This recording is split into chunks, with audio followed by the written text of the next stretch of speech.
ನಿಜ ಹೇಳ್ತಾ ಇದ್ದೀನಿ, ಈ ಜಾಗ ಮಾತ್ರ ಅದ್ಭುತ.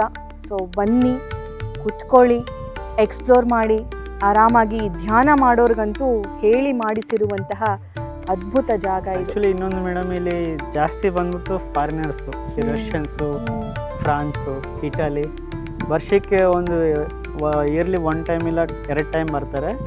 ಅವ್ರು ಬಂದ್ಬಿಟ್ಟು ಇಲ್ಲಿ ಕೋಟಿಲಿಂಗದ ಹತ್ರ ಮೆಡಿಟೇಷನ್ ಮಾಡ್ತಾರೆ ಮೇಡಮ್. ನಾವು ಒಂದು 4-5 ಪಾರ್ಟಿ ಗೆಸ್ಟ್ಗಳನ್ನ ಕರ್ಕೊಂಬಂದಿದ್ವಿ, ಒಂದು 10 ಟೈಮ್ ಕರ್ಕೊಂಬಂದಿದ್ವಿ. ನಮ್ಮ ಆಯುರ್ವೇದ, ನಮ್ಮ ಯೋಗ ಧ್ಯಾನದ ಮಹತ್ವ ಮತ್ತು ಅದರ ಮಹತ್ವ ಬೇರೆಯವರು ತುಂಬ ಚೆನ್ನಾಗಿ ಅದನ್ನ ಅಳವಡಿಸ್ಕೊಂಡ್ಬಿಟ್ಟಿದ್ದಾರೆ. ಆದರೆ ನಾವು ಅಳವಡಿಸ್ಕೊಳ್ಳೋದ್ರಲ್ಲಿ ತುಂಬ ಹಿಂದೆ ಇದ್ದೀವಿ. ಆದಷ್ಟು ಅಳವಡಿಸ್ಕೊಳ್ಳೋಣ.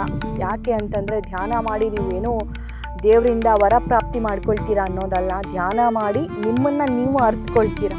ಧ್ಯಾನ, ಯೋಗ ಇದೆಲ್ಲದರಿಂದ ನಾವೇನು, ನಮ್ಮ ಲೈಫ್ನ ಪರ್ಪಸ್ ಏನು ಅನ್ನೋದು ಅರ್ಥ ಆಗುತ್ತೆ. ಸೊ ಆದಷ್ಟು ನಮ್ಮ ರೂಟ್ಸಿಗೆ ಬರೋಣ. ನಮ್ಮ ರೂಟ್ಸಿಂದನೇ ಇಡೀ ಜಗತ್ತಿಗೆ ಗೊತ್ತಾಗಿರುವಂಥದ್ದು. ಇದು ಕೂಡ ನಮ್ಮ ರೂಟ್. ಈ ರೂಟಿಗೆ ಬನ್ನಿ, ಹಂಪಿಗೆ ಬನ್ನಿ. ಶ್ರವಣ್ ಅವರು ಇರ್ತಾರೆ. ಸೊ ಅವ್ರ ಜೊತೆ ಇಲ್ಲಿ ಒಂದು ಸುತ್ತಾಕಿ ತುಂಗಭದ್ರೆಯ ತಟ ಹೇಗಿದೆ ಅಂತ ತೋರಿಸ್ತಾರೆ.